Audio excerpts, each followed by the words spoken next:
Welcome everyone to this week's That's Mental Mate. I'm joined today by Big Brother star and winner, an entrepreneur and mental health advocate, Mr. Anthony Hutton. How are you? Oh, how are you doing, mate? It's a Too bad. decent introduction. I always feel a bit funny about getting called an entrepreneur because I'm just a daft lad really who's I'm still a daft lad at heart. Yeah. Well, you started your own business, so I suppose that does fit under that Yeah, umbrella, doesn't it? yeah. I think I think my wife would probably disagree about calling me an entrepreneur, but I'll definitely take it. So we start the podcast every week asking the guests how they are, how they're feeling. Yeah, I'm really good, mate. Thank you. Nothing to discuss anyway.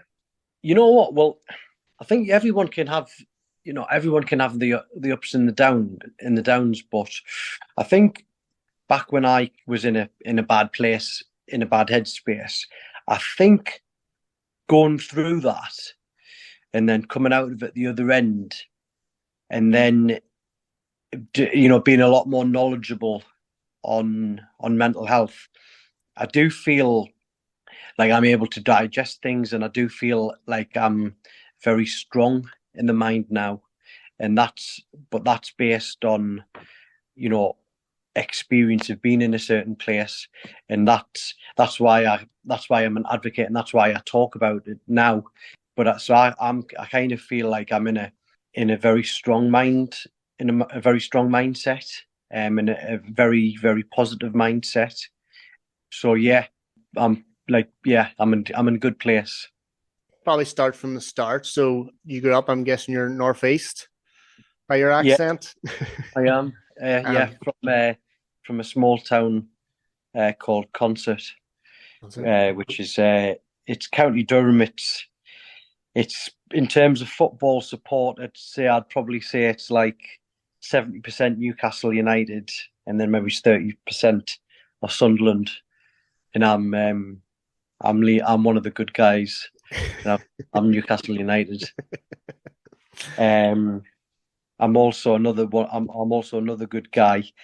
I've got Scottish.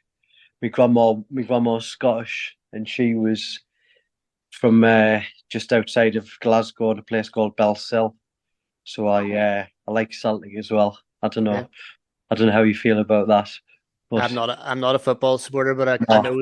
know the awkwardness whenever you're asking what side you're on. So don't worry, I'm not going to judge you at all. Most people would know you. I'm saying that you grew up northeast, but you went on to Big Brother at 23. Like it's old enough, but it's still quite young, isn't it? Yeah, I was a very I mentioned before that I was a daft lad, but I would say I was quite a very young 23-year-old, a young naive 23-year-old as well. Looking back, I, I very much got mollycoddled, like I was the baby of the family. I've always like lived in the household with me grandparents and me mum. My mum had me when she was young, and so I lived in a house full of like it was like grandma, granddad, an auntie, and an uncle, and a mum.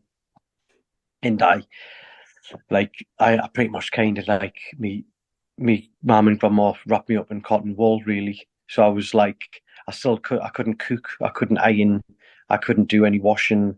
I was like absolutely useless at the age of 23. So yeah, I was a young, naive 23-year-old. And what made you apply for Big Brother? What made me apply for it? So this might sound like going off on a different path here, but I basically really wanted to all my life, and as a young lad, really wanted to be a footballer. I was a like ridiculously dedicated young lad who, and I kept away from alcohol, girls. I pretty much trained every single night. As soon as I got in from school, if I wasn't training like with the football team, I was out specifically doing training, almost like pretty much obsessed with trying to be a footballer. Like a lot, like most lads, that dream doesn't come off. And I wasn't academic at all. I had absolutely, completely, and utterly zero interest in academic things, and I was really, really bad academically as well. I went to college and done a sports studies course, which pretty much kind of didn't have much value in terms of getting a job.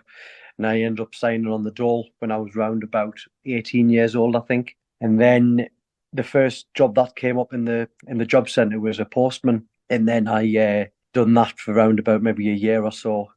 And it just kind of got to the point where I just wasn't happy or content with that job.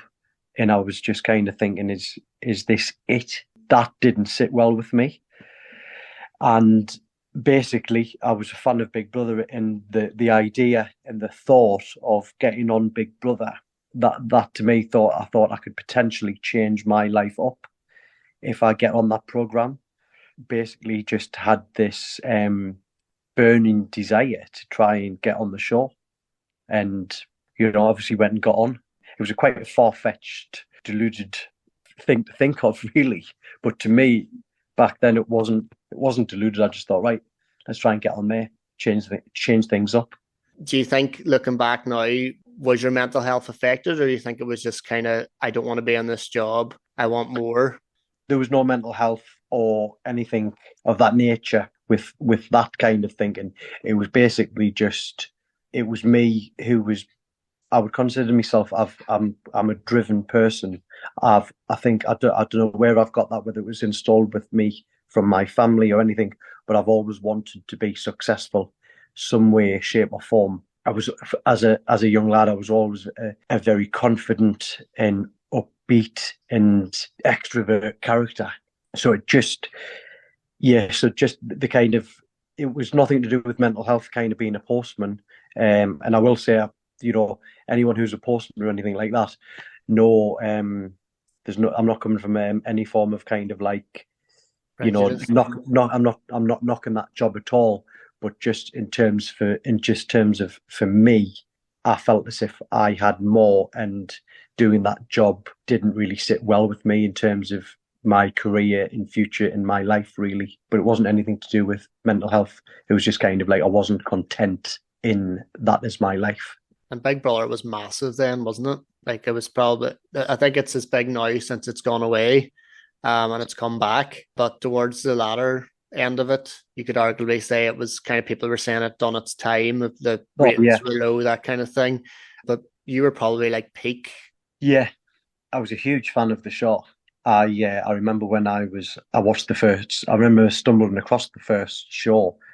Me and my first girlfriend at the time, we came across it, and then we literally just became glued. And I was always like quite fascinated with it as a program, really. Like you've touched on there, I think when I got on 2005, it was probably like lingering around the cresp of the wave of the show.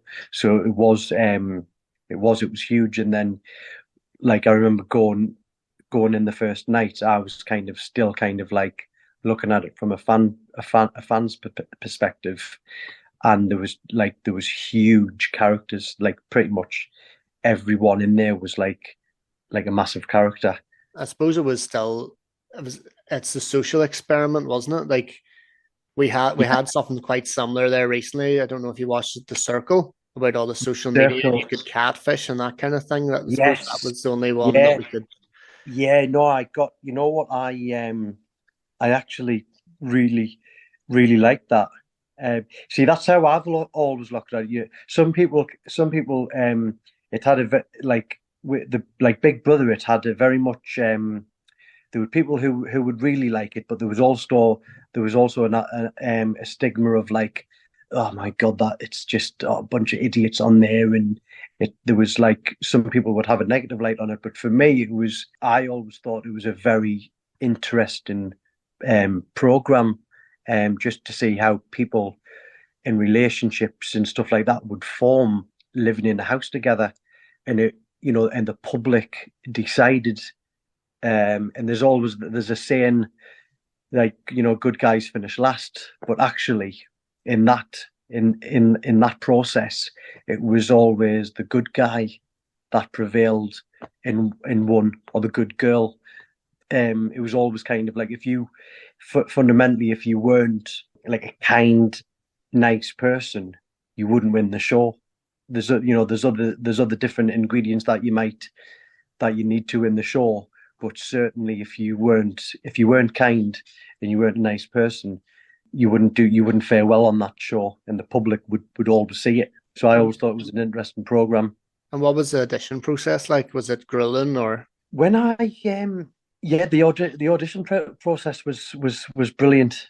It was like you basically had it was you basically had to when I got on the show, I auditioned more than once. I think I auditioned 3 times. I think, yeah, I auditioned 3 times, and I got 4 in the process each time. But the third time I kind of auditioned, I was very, very determined. Like, I literally was like, right, it's time to throw the kitchen sink at this. And then the third time when I got on, my job was no longer a postman; it was a 70s disco dancer, where I had I was a 70s disco dancer, and I was a character called Chico Importante, and it's a proper mad job to do that, to say that's what you do for a living. So that kind of like probably was one of the things that kind of like turned heads. It was like, what do you do? Tell us about this. And it was such a fun job. But yeah, so it was, in terms of the audition process, it was basically queued up. They once you got to the front, they would section you off and say groups of 10. Then they would basically ask you. They would ask for your name, and they would ask you to tell you something interesting about yourself. I told them I was a dancer. Then they told me to dance, so I started basically dancing in front of a bunch of strangers. And then there was just various different. There was a couple of different processes that day, where you went into a diary room, spoke. You had 1 minute to tell them why you should go on the show, and then if you got past that stage, you filled out an application, and then you got invited back the next day, and again for another. You went into a diary room and got grilled off them. It was as if you were talking to Big Brother. And then basically I didn't hear anything for months on end, to the point where I literally just assumed I hadn't got on the programme, and I was quite interested to see who would get on the show, like in case I kind of crossed paths with them. And then I remember getting a phone call about 2.5 weeks, literally about 2.5 weeks before the show started. It was a producer asking me to go to London. I had to go to London the next day. Got interviewed by the executive producers.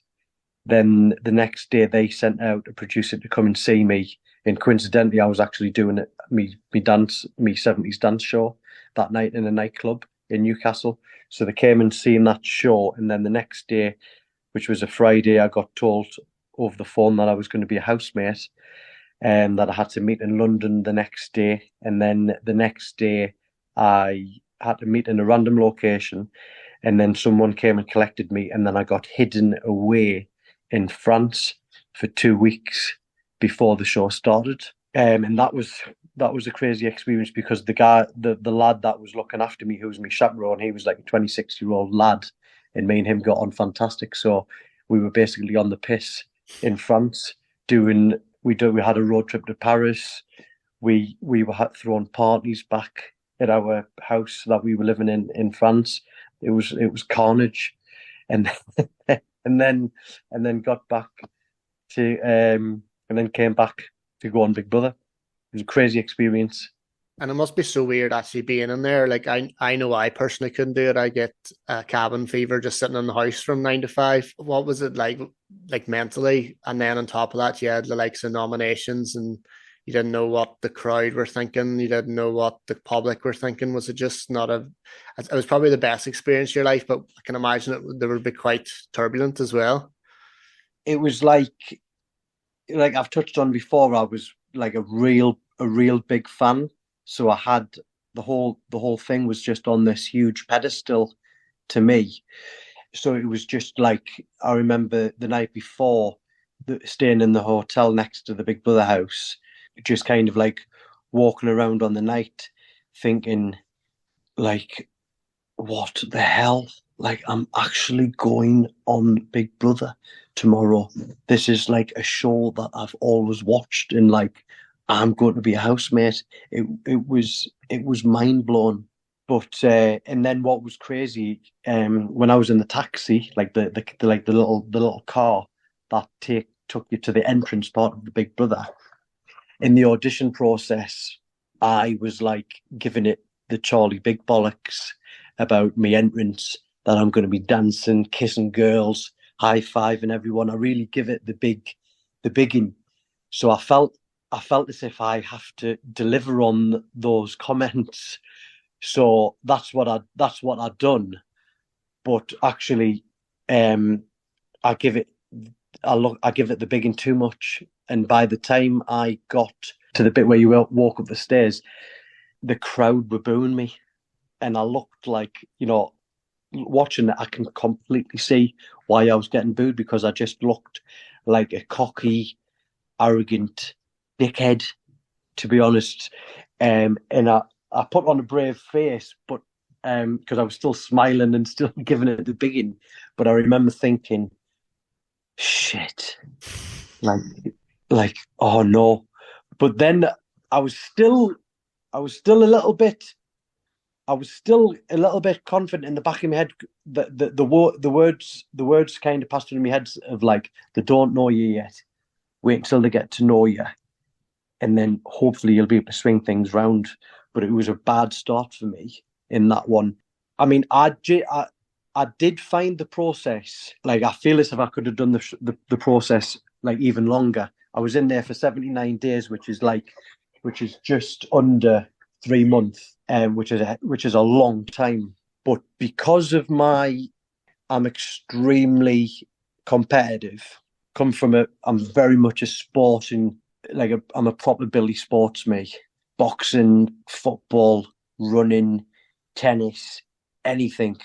Or I like, I've always been known out of my friends that when it comes to sport, I'm competitive. So for me, being on there and being a huge fan of the show, I wanted the win.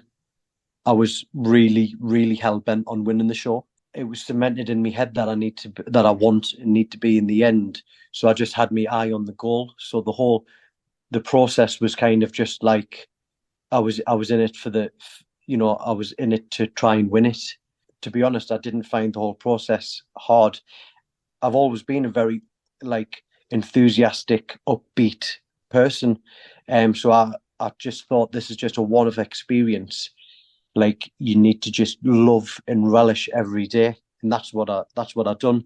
And I think that kind of came out to the public that were watching it, and that was one of the reasons why I think it's helped me like win the show.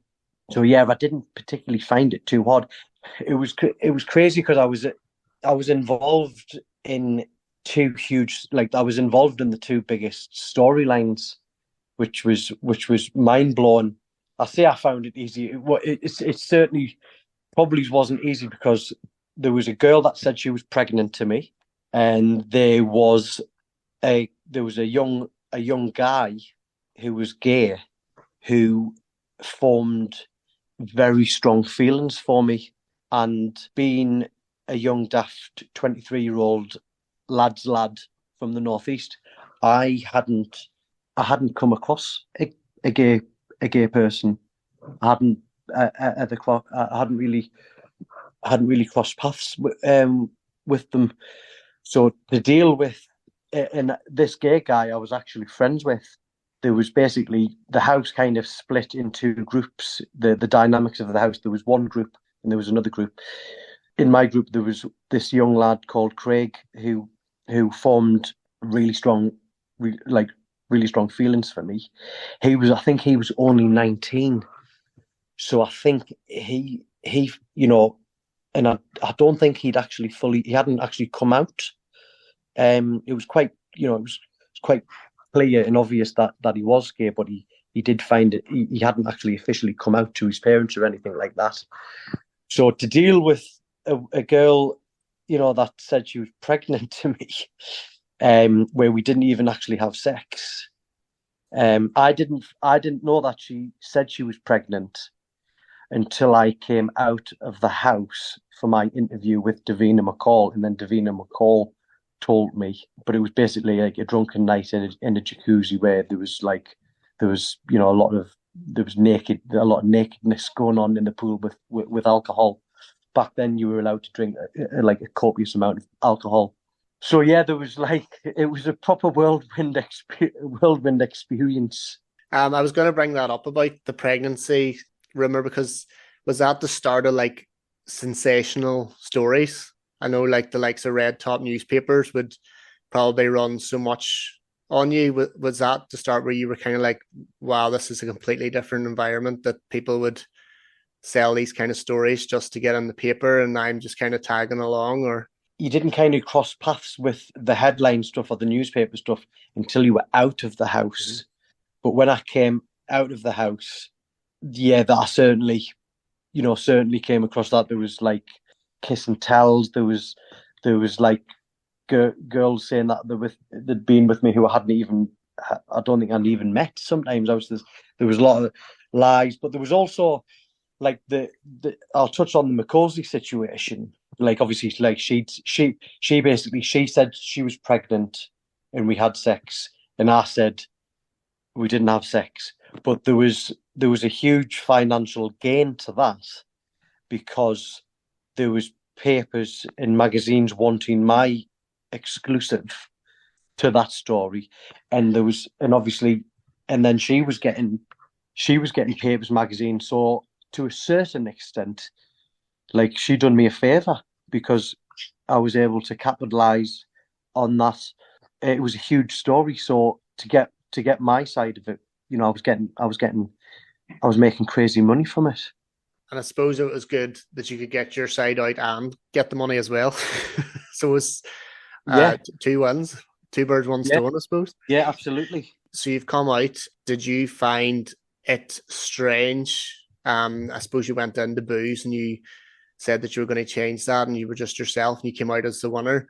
But was it not just such a strange jump from being a postman, being a dancer, and next thing you're on the front of every newspaper? Like, how was that experience? Did you find it overwhelming or did you enjoy it?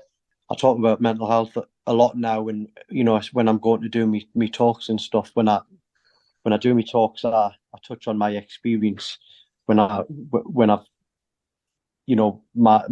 my taste of mental health and being in a dark place, and like the main, I would say, like the extreme taste of fame and high that I had from the Big Brother experience, because I always say it in reflection, it is such a extreme taste of fame that that came with the Big Brother experience. Because if you're a singer or an actor or anything like of that nature, there's probably a gradual build on the fame of people knowing you.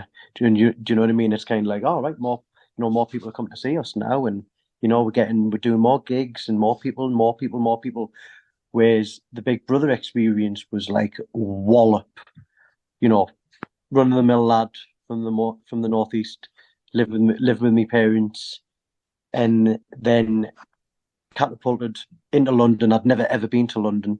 Straight to London, Big Brother house, in this cooked up environment, living with people. And it actually got to the point where I was living in that house, and that the Big Brother house actually, at first it was like I was like a deer in headlights, where it was just like, whoa, I can't believe I'm on Big Brother wall. This is in the dining room. Whoa, I can't believe it. Like, wow. Then it actually got to the point where actually this is my safe place. That I actually like the thought of going out of the house felt weird. Like this is my safe place. This is where I feel comfortable. Yeah, it was like to come out and like everyone knowing your name. Yeah, it was mind blowing. It was a mixture of stuff, but it was epic. It was awesome. I've always been a little bit of a showman. I was loving it, to be honest. it was unbelievable. You know, I come out of fireworks. It's a real it was a real high.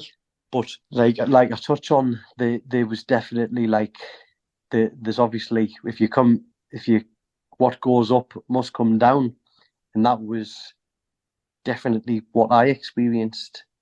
There was definitely obviously there was a low to that huge high. I've heard people describe it as a drug and they just want to get back up there and they can't. And that's when they struggle. That once the work dries up, for a lack of a better term, they just find it. That's when they start to struggle and they're like, I don't want to go back to a regular job and they don't want to go back. They're scared of people talking about them and that kind of thing. Did you find Yeah. that? And is that why you used your status for good to start up your own business? Yeah, so like what you've touched on there, like absolutely there were the things that I'd felt. I think when you're a bit younger and you haven't got, life experience, when you do something like that as well, your ego gets very much massaged as well.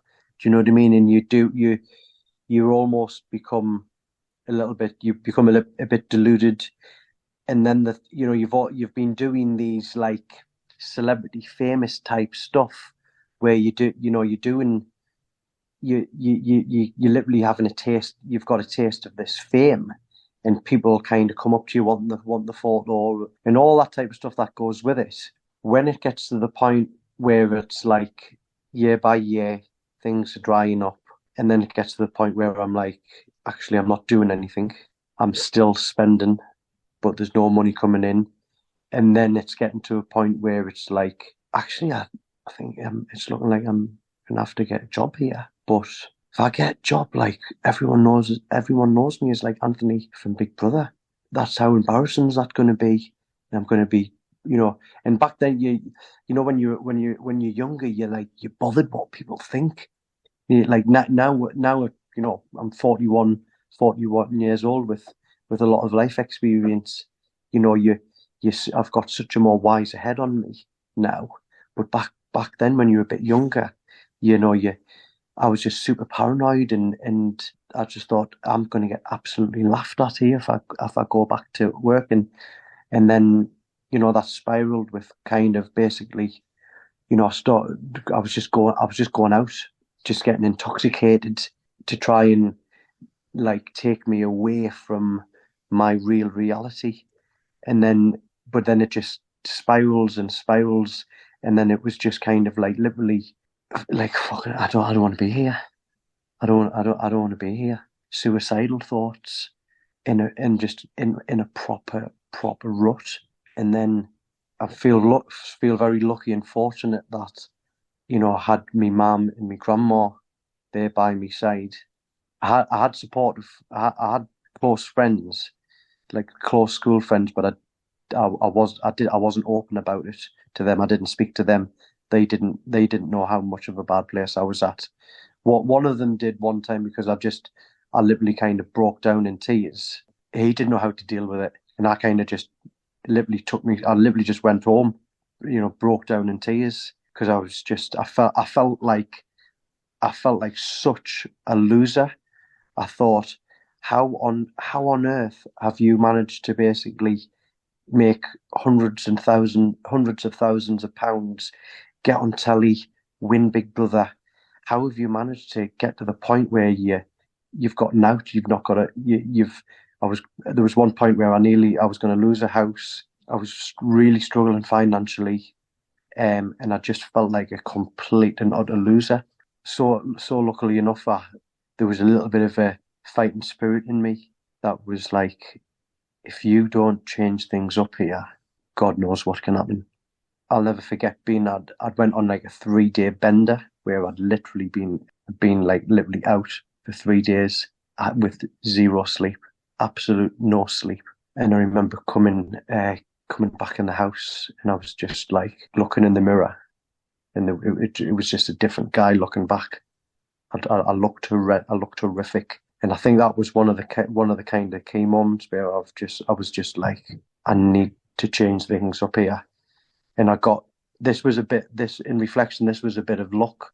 I had someone reached out to me about getting back into hairdressing, because before I got on the show, I was on the verge of qualifying as a hairdresser, and someone basically wanted me to get back into hairdressing, and that's something that I was considering doing because that's what I knew and that's what I did love. I loved the hair industry, and it meant having to like move to a different area, which is where I'm at now in Darlington, and that was one of the key things where I needed to get away from the crowd I was with.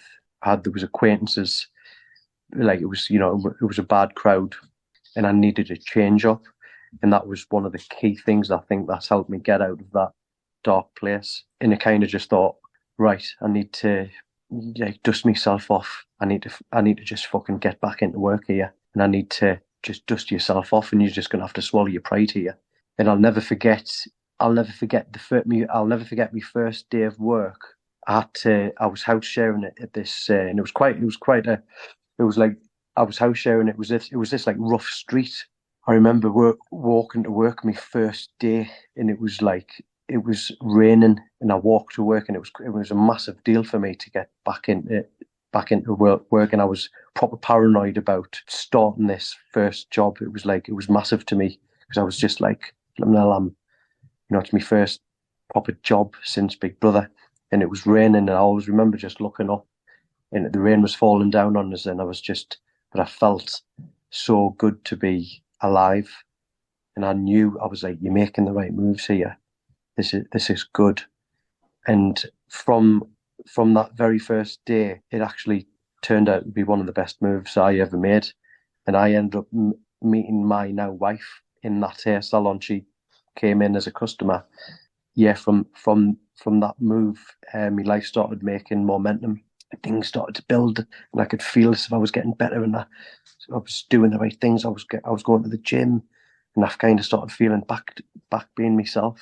But it's interesting too that you got into that industry, because I said whenever I started this podcast, I actually do want to speak to like a barber, because a lot of times people say, especially men, they have gotten off and they've no distractions. They're just sitting, and the barber, depending on what barber you get, I suppose, but they've no distractions, and they think that a lot of people open up more to their barber. Yeah, And do you yeah, find that?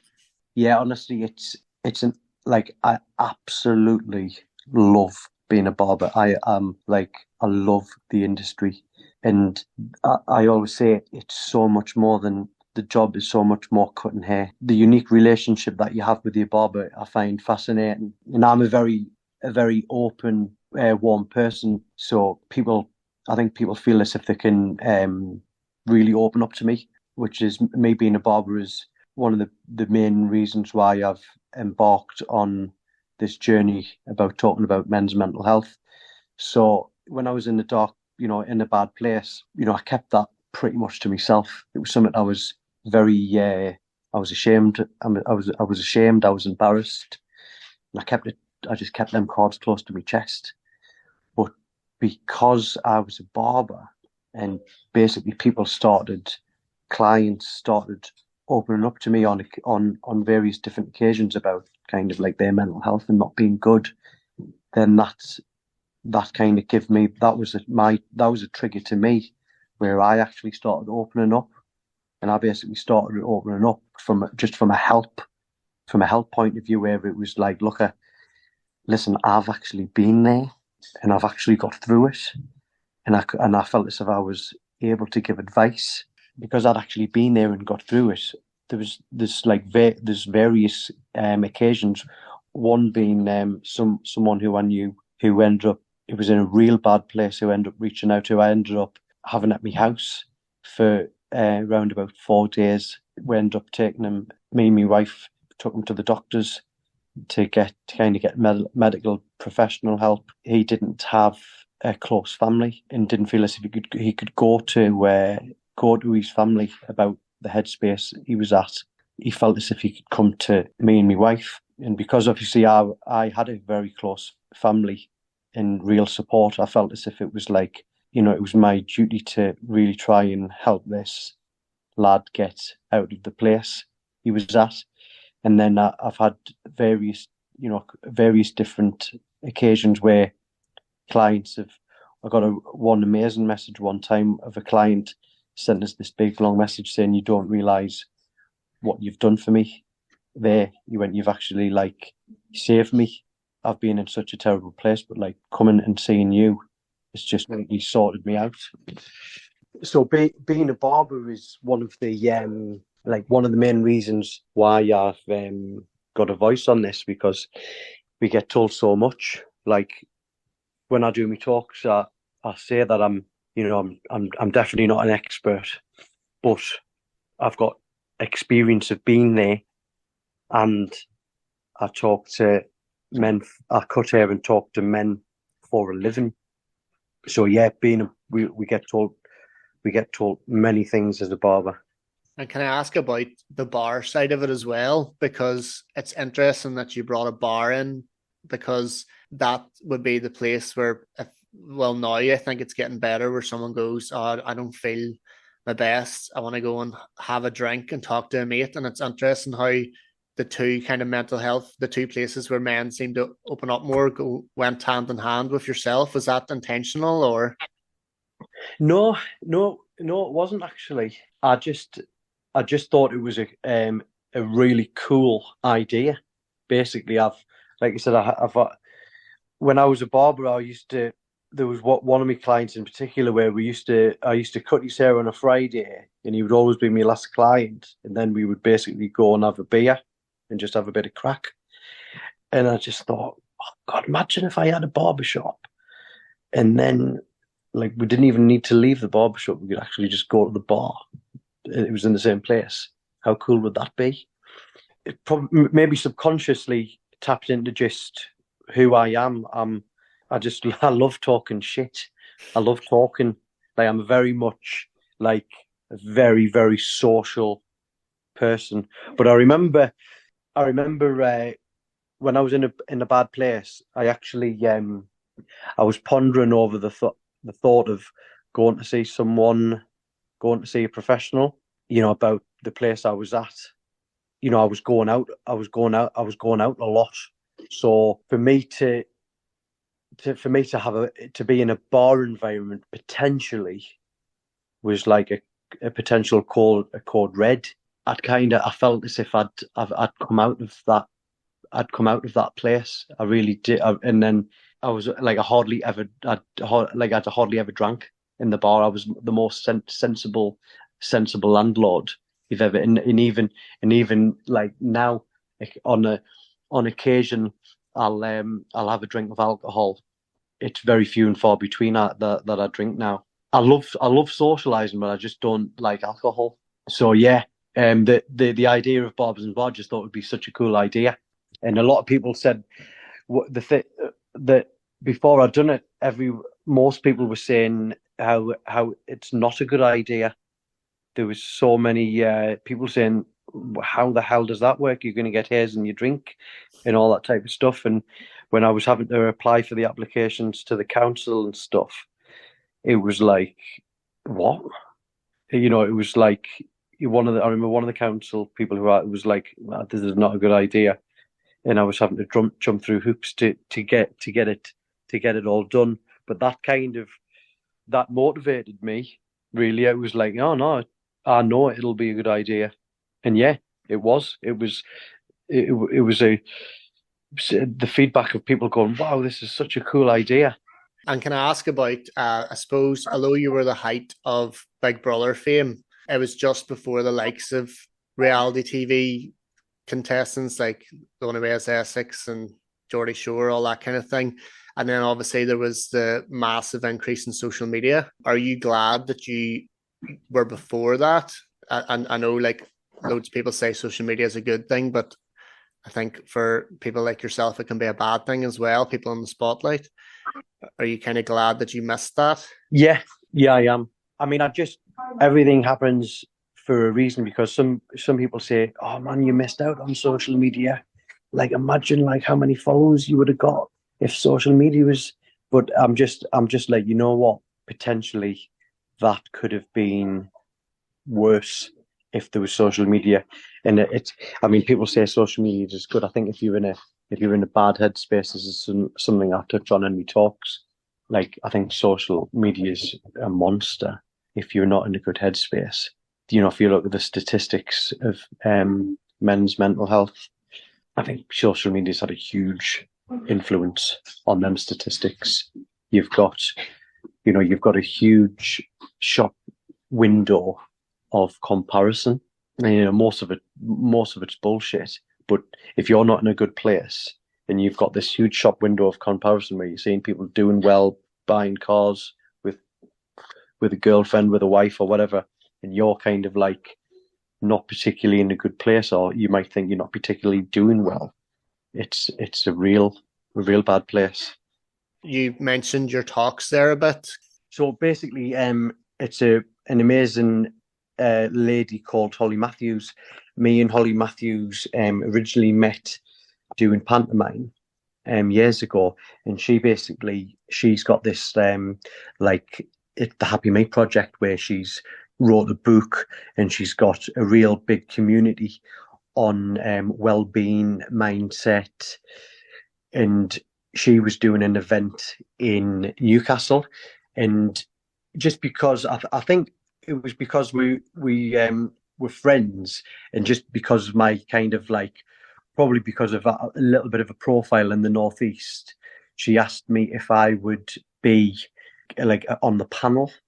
And basically when she started telling me about mental health, mindset, I'm going off on another turn here, but I was actually kind of I was really, really wanting to talk about mental health, and it just so happened that she was having guest speakers, and she didn't ask me to be a guest speaker, but I asked. I said, listen, I said, I've never done guest speaking, but would you mind if I do a talk on men's mental health? I'm a barber.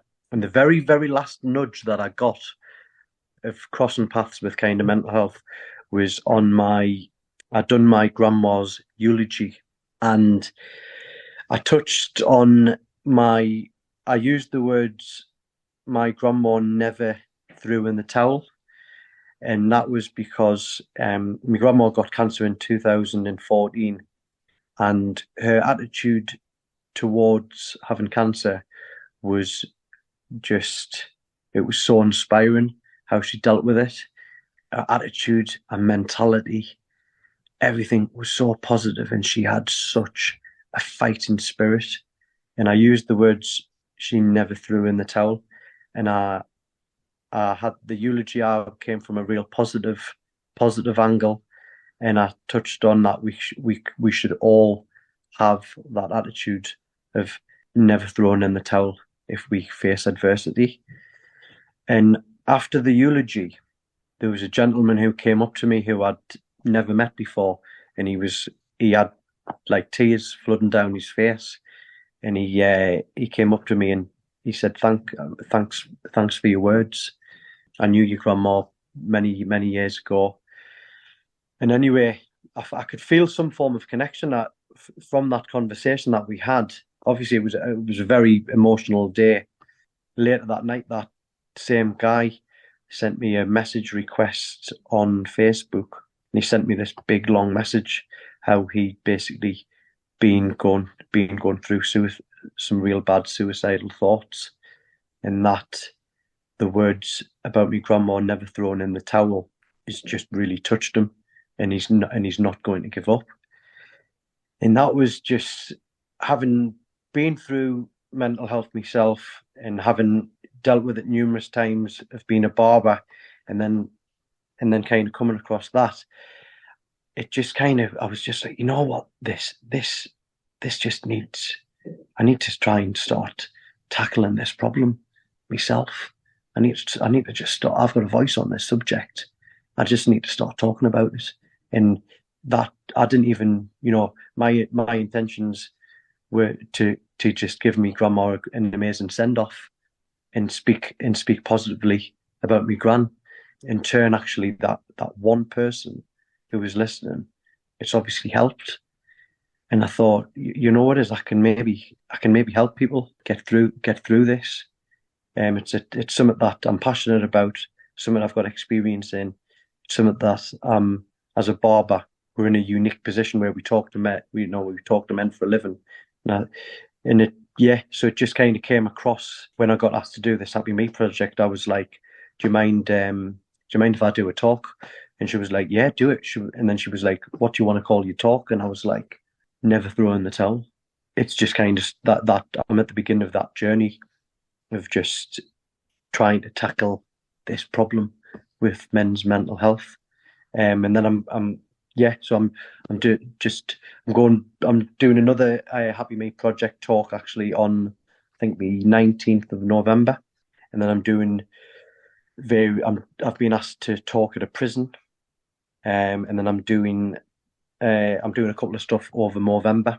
So yeah, If you don't mind me asking, do you feel like your mental health has changed since you've had your son? my life is oh my god, it's just being a dad's just it's like the most magical, best, happy you'll ever be when you're a dad. Yeah, I just absolutely love being a dad. And you know what, being like I was ridiculously like I had such a special relationship with my grandma. Like my grandma, like I've you know, my mum and my grandma brought me up. My grandma was even my dinner lady when I was at school. She used to bring me packed lunches in, like she used to bring me hot packed lunches in because we lived next door to the school. I had such a an amazing relationship with my grandma, and like my son definitely helped me get through that bad place of when you lose someone so close. It was definitely like that me son definitely helped that. I asked that because I've spoke to people before and they've said like they could have been in the worst times and then they look back on that now after being a parent and they've got this bundle in their arms and they're like all that seems so inadequate now after this. Yeah, definitely. It's. Are you a parent at all? No, no, I'm not. No, Um, I've got a wee nephew there. He's only 3 months old, so that's the first baby in our house right. again. So I can't relate, but I can see my Yeah, sister and my brother-in-law like how it's affected them. yeah. I mean, I've never spoken to my dad ever in my life, but I think it kind of had a positive. I think it's had a positive. Like I've took positives from that because it. I think it made me want to be the best dad I could ever possibly be, and I've just relished and loved that relationship that I've got with my son. And yeah, I think that's I think you like especially like losing someone, you kind of when you bring someone into the world, you almost kind of like see that that's it. It's the circle of life.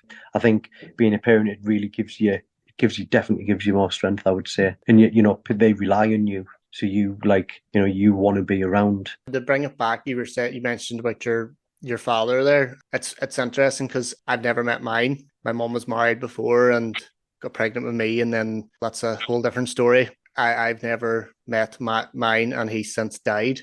I'm interviewing all these people, and I'm thinking I'm gonna have to get on the other side of the mic at some point. So I'll have to tell my story soon. But how did that affect you? There's a few people in my life that are in similar situations, and I'm guessing did that ever affect your life at all? I know you say it's affected it in a positive way. And I think I would be the same if I ever had a child. I would know what not to do. Did it ever affect you growing up? In a whole, I would say no, because it was like I didn't know any different.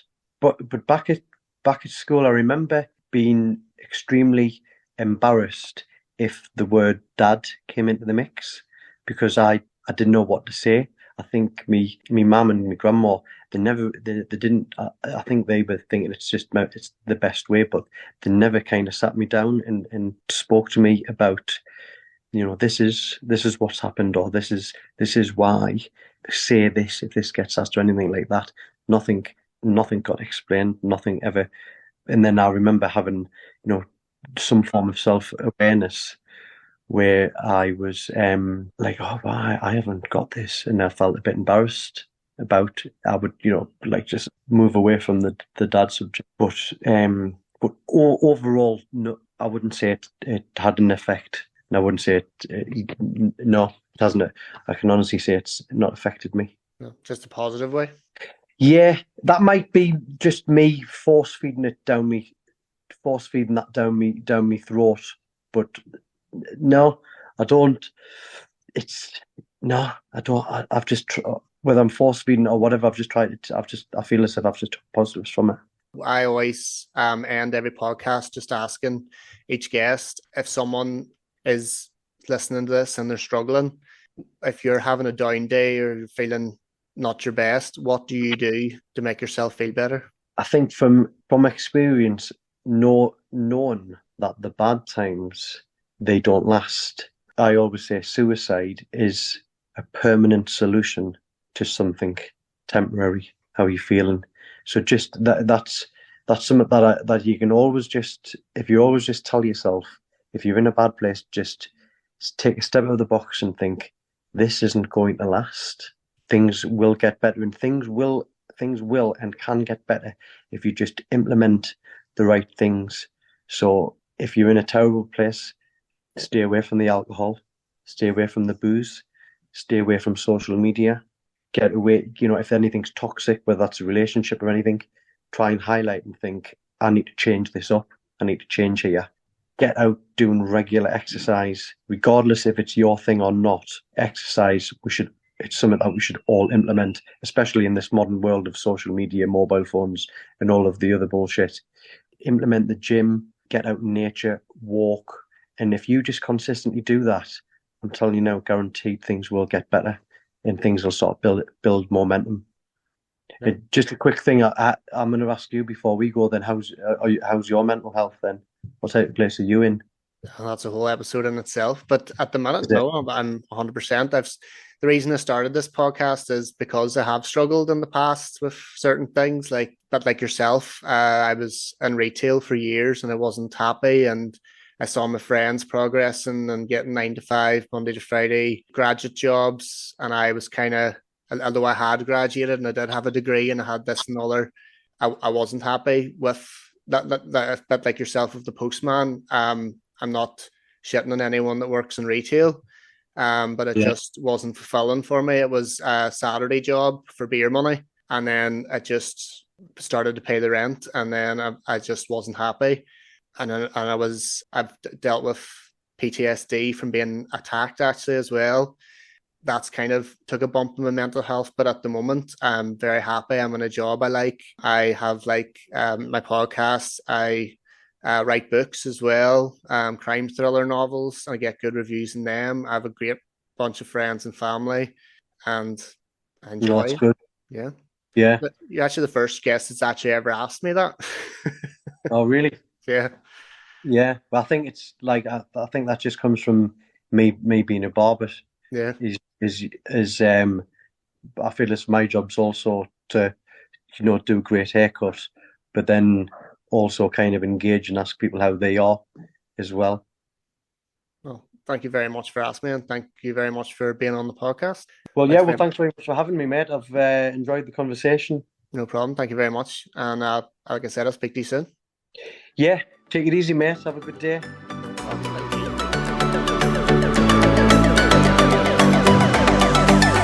Anyone negatively affected by this week's episode, there are a number of links in the bio to help.